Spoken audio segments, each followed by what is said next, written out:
Hi, it's Stacey Berger here, and I am here with Aleisha Marie today, and we're going to be diving in and doing some laser coaching. And what I have come to understand in 10 years of being inside of coaching business and really supporting so many people over the last 10 years in crossing that gap from where they are into their vision, that when one person has a question, it's a question that typically we all have. And so we're doing these laser focusing questions, of course, to serve Aleisha Marie, but also to serve you. And I would just say, put yourself inside of these questions and hear the responses as they relate to your vision. And if we listen with that ear, no matter what conversation we're listening to, coaching, mentorship, you're reading something, always listening with that perspective, what's in this for me? And that really keeps us in this learning mindset and open to receive the gold nuggets and the ideas that are going to move us forward. So Aleisha Marie, thank you so much for being here and for your willingness to be vulnerable in this format. My pleasure. Thank you. Yeah. So you very recently, like within the last couple of months, you left a job in order to start your business. And you said that's something that you were wanting to do, thinking about doing for how long? 5 years since I finished my certification. I just, haven't. So 5 years ago, finished your certification, have been thinking about it. And what was holding you back, would you say? The biggest thing has been, I mean, the first part was not knowing how to go about it. But the bigger internal one was around being out there, being seen, saying, this is what I do, claiming my gifts and saying, this is what I have to offer people. And what if I say the wrong thing? What if I make a mistake and people witness that? So much worse if I'm seen. And here I am claiming to be someone who can help people, needing to be thinking I have to be perfect in order for me to validly say, I'm here to offer my help and services and support to people. Yeah. So you've got some gifts. I think you're owning that you have some gifts. But if I actually claim those gifts and put myself out there, and what if I make a mistake in that and I'm seen making a mistake, lose that credibility? And so you can see how those thought patterns, again, you're conscious of them, Aleisha Marie, right? So you have some awareness about those now. A lot of times those thought patterns there, and there are also additional thought patterns that are running on the subconscious mind. And if we don't do some repatterning around those, they continue to sabotage us, right? And all of a sudden 5 years goes by and we're still thinking about the thing instead of doing the thing. So you made a big, bold decision and you finally made that decision. And so now here you are launching your business. And tell me about making that decision and what was required to make that decision. The timing is right. My children are now almost 2 and 4. And so that was a big part where I was like, okay, I have time and space. And then the universe also kind of nudged me along where I had the safety net of a part-time admin job, and that disappeared. And it was like, okay, I could go and search for more part-time work to create that safety net again. Because the whole thing I was doing was, as long as I have the safety net, I can kind of slowly work on my mind clearing practice. But I found that I was putting all my time towards the job instead of my practice because it was easier to do that. And so that disappeared, like all the barriers started kind of disappearing. And the only barriers that were left were the internal ones. And then I just felt like, okay, it's now or never. It's time to step up and do that. And it was just kind of let's do this. And I kind of made that tentative decision and then attended the Passion to Purpose. And it just really, like, the momentum really rose up from that. Yeah. And so here you are. I love how you said the physical barriers moved, but now it's the internal barriers. Yeah. I would also add to that, for the person listening, just saying, I'm waiting for the timing to be right, right? I'm Yeah. waiting for divine timing. I'm waiting for the universe to show me the right time. And such a powerful reminder that there's never going to be the right time, right? It's Mhm. never going to be perfect conditions. It's never going to be perfect circumstances. And there will always be roadblocks, right? So, oh, I'll just keep in that safety net, or, the kids' age, or I'm busy with this or the project. There will always be something that tempts us with, oh, maybe it's a sign and a signal from the universe that the timing's not right. And so I think just again, for anybody listening who's been waiting for the right time, and my hand is up in that, where I've been waiting for the right time, for it to be more comfortable, for it to feel more safe, for it to be easier. And just such an important reminder, the only thing required is for you to make a decision. And I think, Aleisha Marie, you saw that, right? That when you made that decision, I'm doing this, all of a sudden, things showed up, including passion and purpose, right? Where you and I Yes. connected. But it was on the other side of that decision, those opportunities were always available, just not in the I'll wait thinking. 100%. Yeah. So what questions do you have? So what can I support you with in where you are in your journey today? Okay. My first question is around the fear of failure. And um, I've been really like aware of that. And I've been bringing more self-awareness to it when it's showing up. Um, my question is, I know that we have to, feel the fear and do it anyway. I can like logically get that in my mind. But then, the wiring of, oh, it like that's not safe or that's scary, shut down, don't do that, or the sabotage, whatever comes in to keep you safe, keep me safe, I should say. Um, I know I have to confront and embrace that failure is a part of this and to just lean into that and accept it. But how do I close the gap from knowing I have to embrace failure as a possibility and a probability to actually doing it, actively saying, okay, when failure is showing up and not running away? Such a great question. And there's so much that I love about even the way that you're framing this question. And first of all, recognizing that fear and failure are prerequisites. So as we're building a dream, there's going to be opportunities where we experience failure, setbacks, where the fear shows up.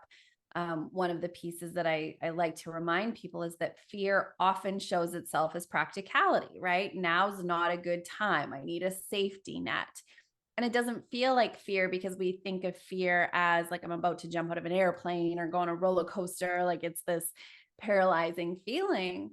But fear is very subtle and it shows itself as practicality. And so without that awareness, we can talk ourselves into, well, it makes sense that I'm not taking that action step. It makes sense that I'm not moving this forward.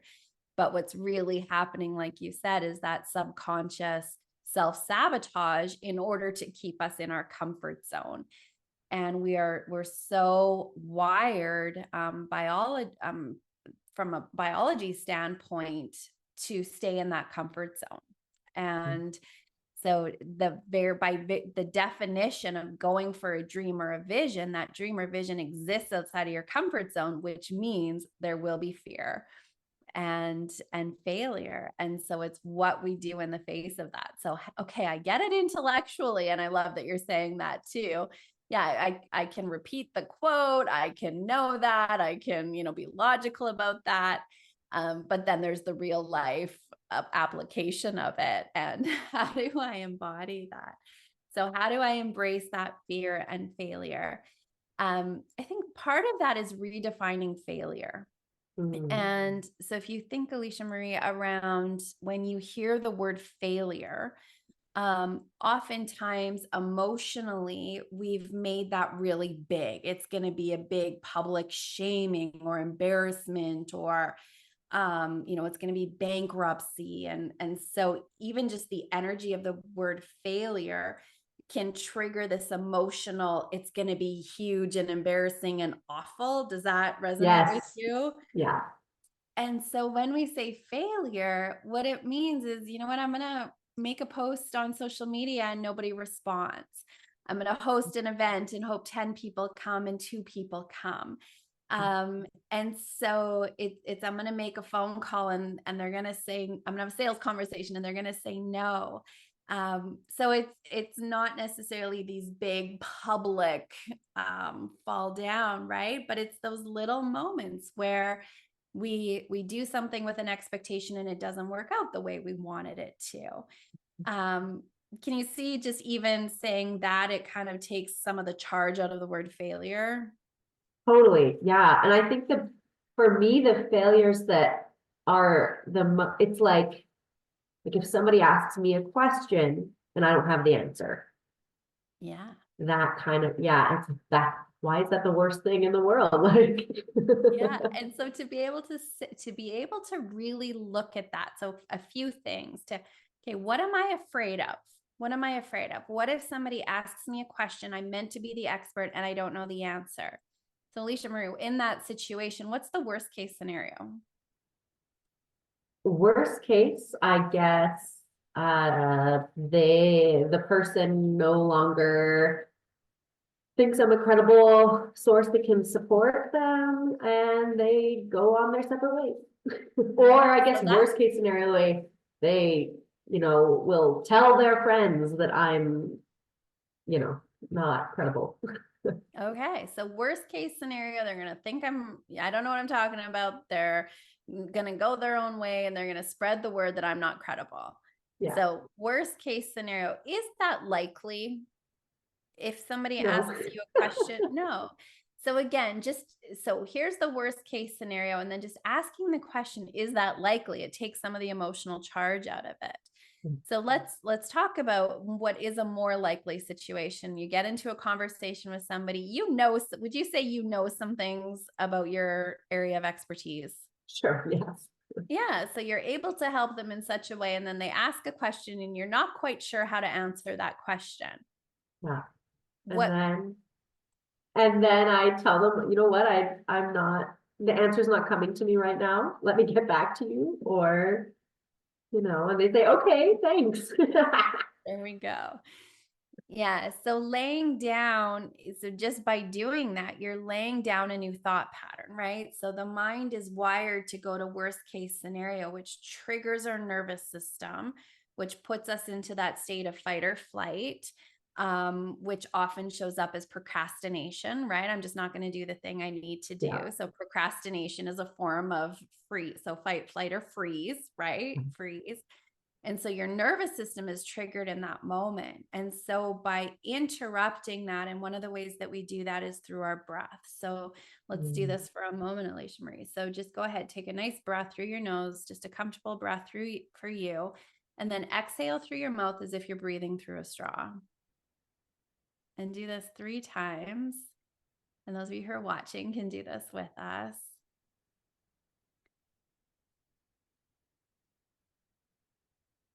Just notice how you feel after taking those 3 breaths. How would you describe the feeling?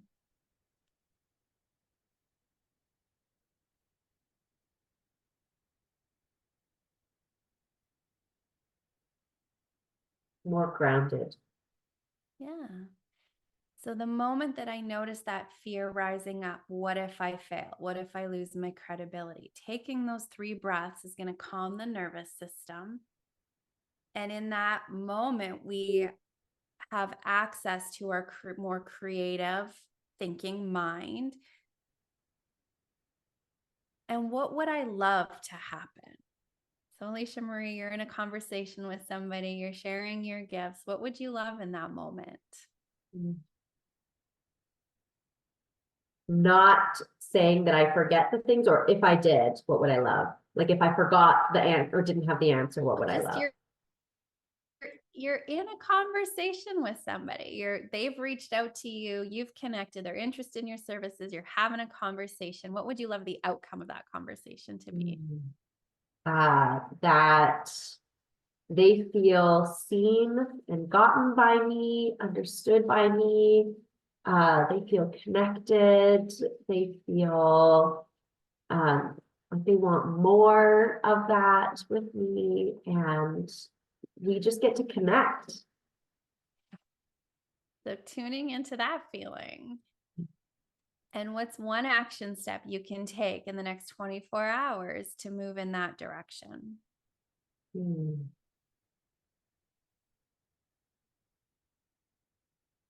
Hmm.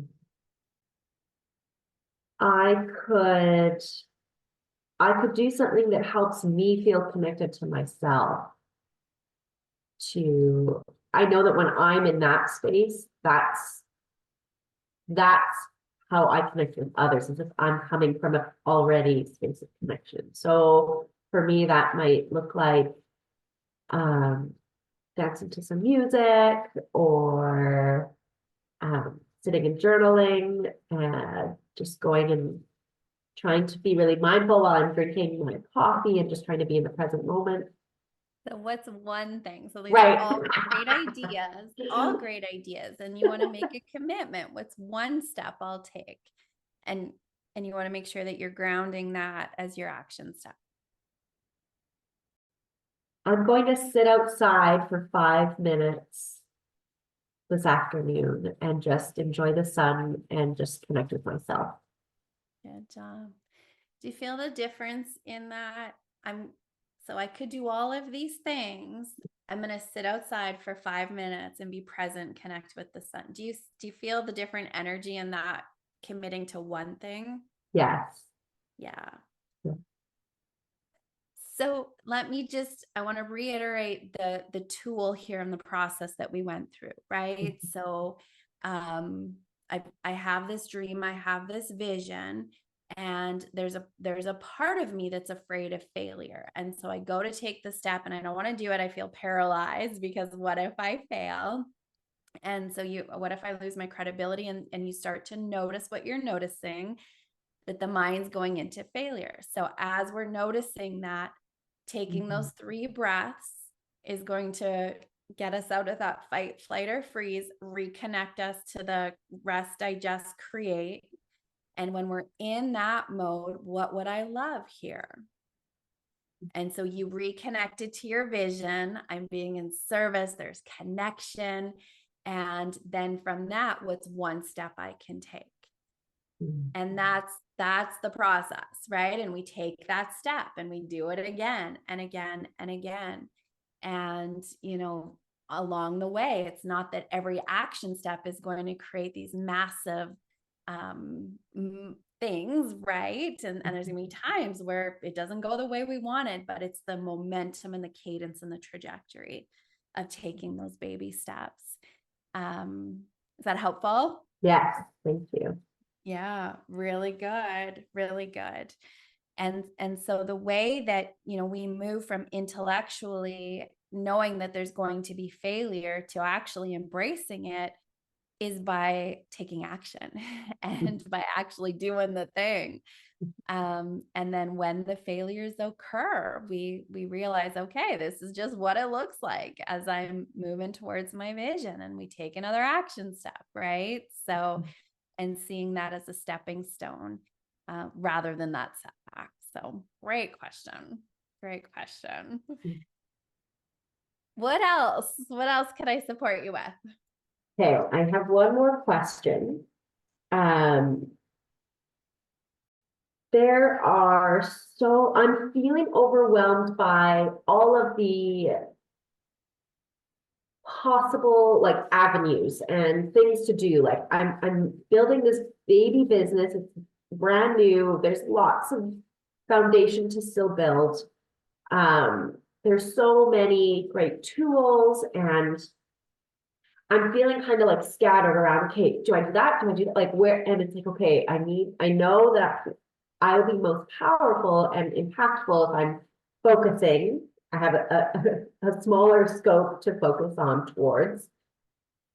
What would your recommendation be as a new business builder? Where should I be focusing most of my time and energy? What would be the most impactful, helpful spot for me to start to focus and help hone in like all of the scatteredness? Great question. Great question.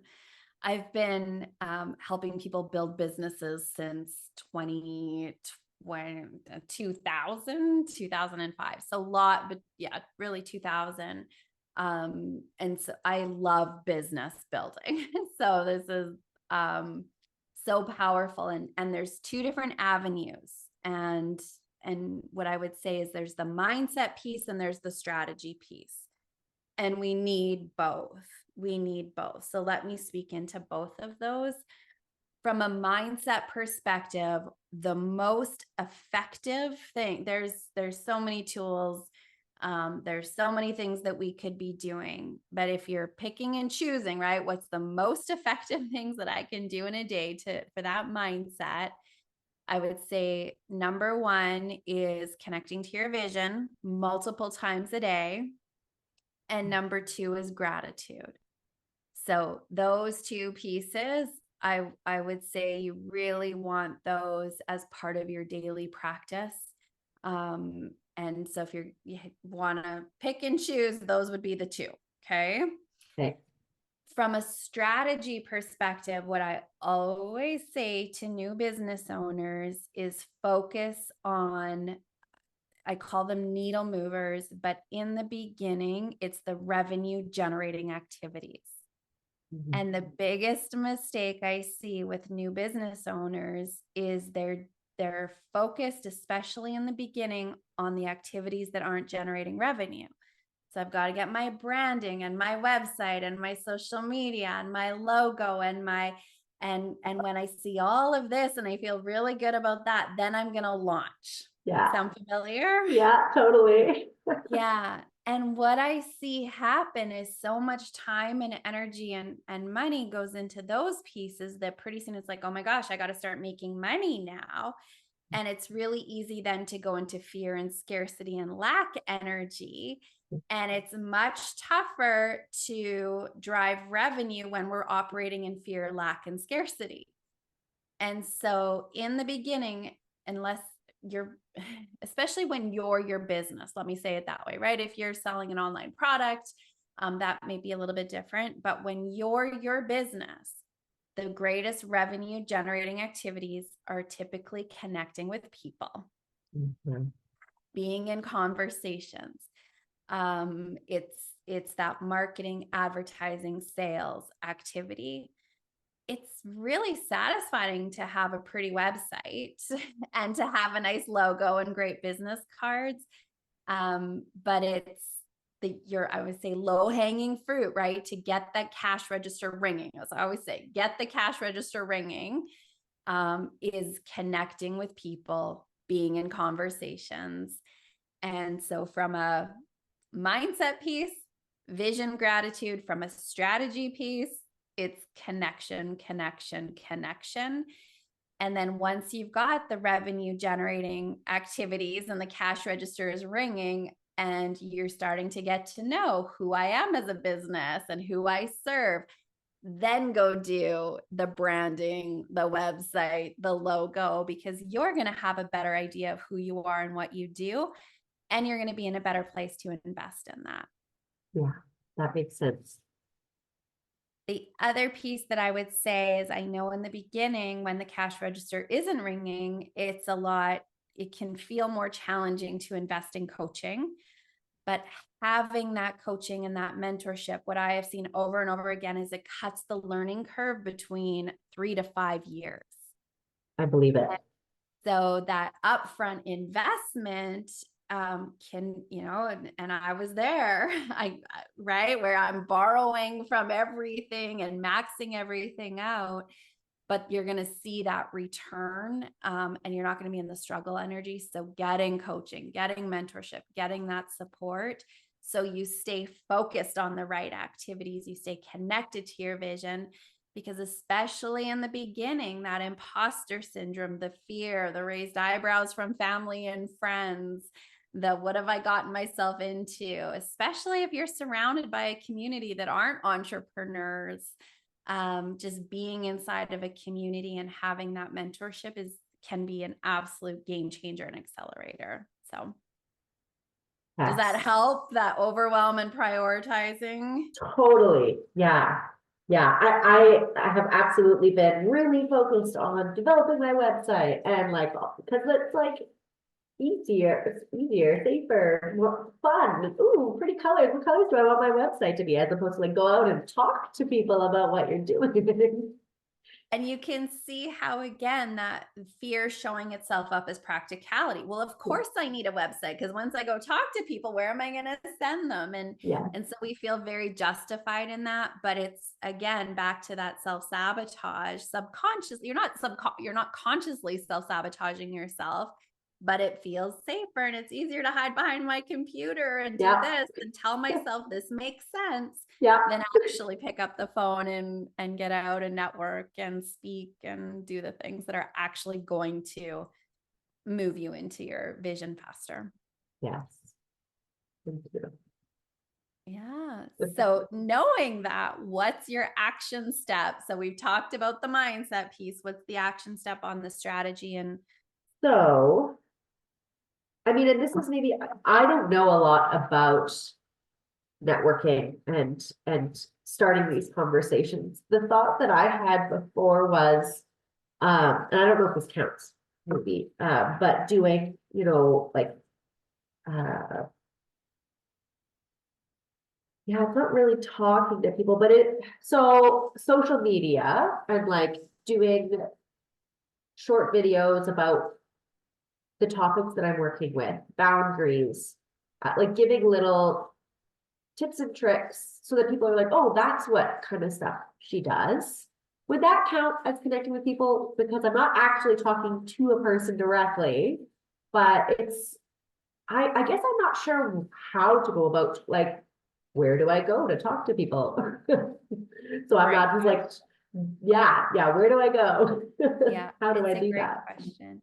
The videos, I would say absolutely can count. The videos are often a longer term strategy, right? So they're connecting with people. Again, when we talk about getting the cash register to ring, face to face, in-person connection is still number one, right? It could be, and let me just, so I would say do the mastery activation process, Aleisha. So for those of you who have attended a passion and purpose, I teach a process to know exactly what my action steps are.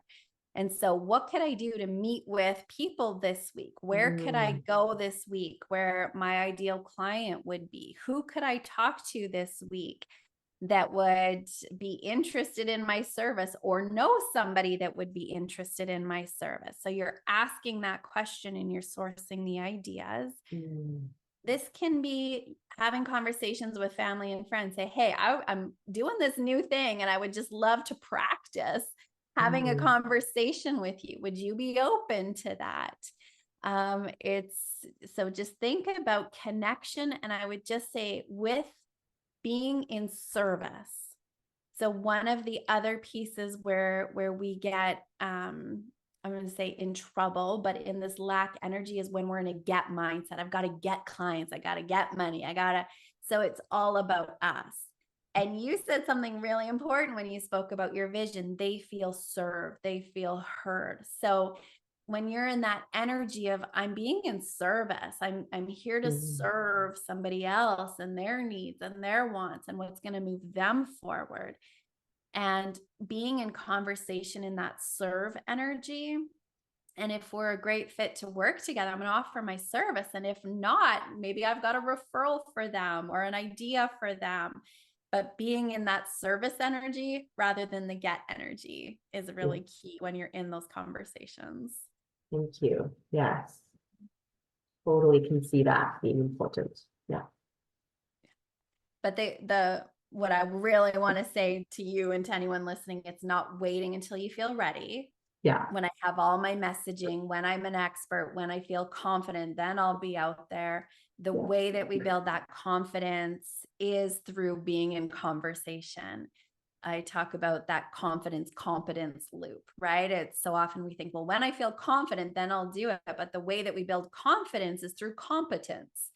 And the way we get competent is by taking that action step and failing. And so you can see how all of this is tied in. Yes. Yeah. Yeah. It's good because, you know, it's a good reminder for the voice that the ongoing like hamster wheel of when I'm perfect at this, when I have it down pat, when I know exactly how I'm going to say it, then I'll go talk about it to people. But I'm never going to get good at it if I don't do it. Absolutely. Absolutely. And you've got two little kids, right? And so if you use them as your motivator that, hey, if my kids want to learn how to ride a bike, am I going to say, no, we're not going to put you on the bike until you're good at riding a bike?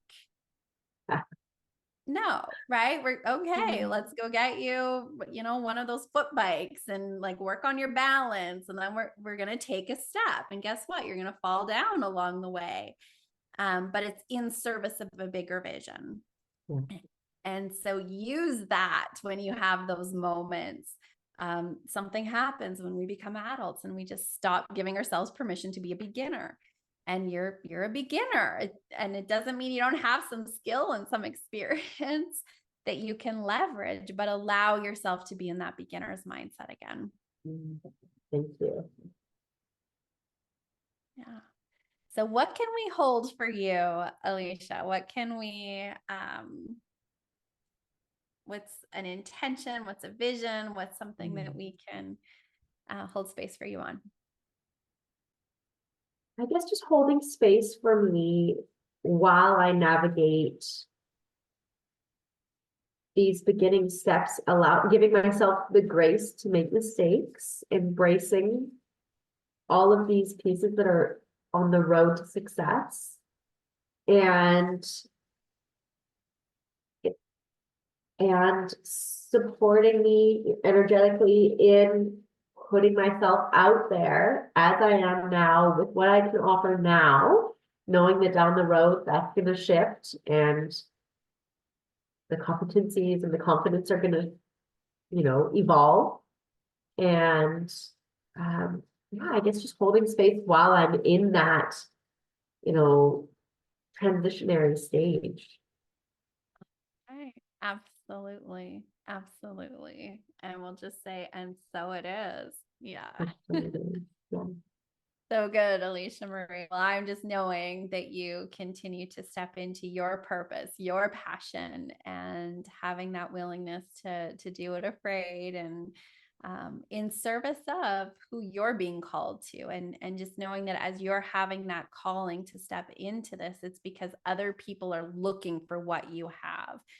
So by you saying yes to your dreams and your visions, you are answering other people's prayers. So it really is a sacred calling. So thank you for stepping into that light and your gifts and for being here today. I honor you and just appreciate you doing this.